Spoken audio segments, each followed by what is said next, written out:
കുറിച്ചിത്താനം പാറക്കുടിയിൽ കൊട്ടാരം ക്ഷേത്രത്തിലെ പ്രതിഷ്ഠാദിന മഹോത്സവം ഭക്തി നിർഭരമായ ചടങ്ങുകളോടെ നടന്നു. ഇടവമാസത്തിലെ മകയിരം നാളിൽ രാവിലെ മഹാഗണപതി ഹോമത്തെ തുടർന്ന് കലശപൂജയും കലശാഭിഷേകവും നടന്നു. ക്ഷേത്രം തന്ത്രി ഡോക്ടർ PV വിശ്വനാഥൻ നമ്പൂതിരി, മേൽശാന്തി മ്യാൽപ്പള്ളിയിലത്ത് നാരായണൻ നമ്പൂതിരി, മ്യാൽപ്പള്ളി ഉണ്ണികൃഷ്ണൻ നമ്പൂതിരി എന്നിവർ മുഖ്യ കാർമ്മികത്വം വഹിച്ചു.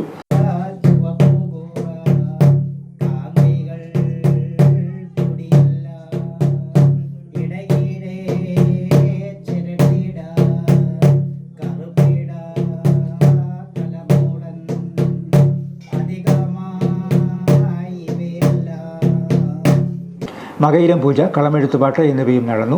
വൈകിട്ട് ദീപാരാധന, ലളിതാ സഹസ്രനാമജപം, താലം പൂജ, താലപ്രദക്ഷിണം, കളമെഴുത്തുപാട്ട് എന്നിവയും നടന്നു. കലാപീഠം രതീഷ് കുറിച്ചിത്താനത്തിൻ്റെയും സംഘത്തിൻ്റെയും ചെണ്ടമേളവും ഉണ്ടായിരുന്നു. അത്താഴക്കഞ്ഞി വിതരണവും നടന്നു. 1000ഓളം വർഷത്തെ പഴക്കമുള്ള ക്ഷേത്രത്തിലെ പ്രതിഷ്ഠാദിന ചടങ്ങുകളിൽ നിരവധി ഭക്തർ പങ്കെടുത്തു.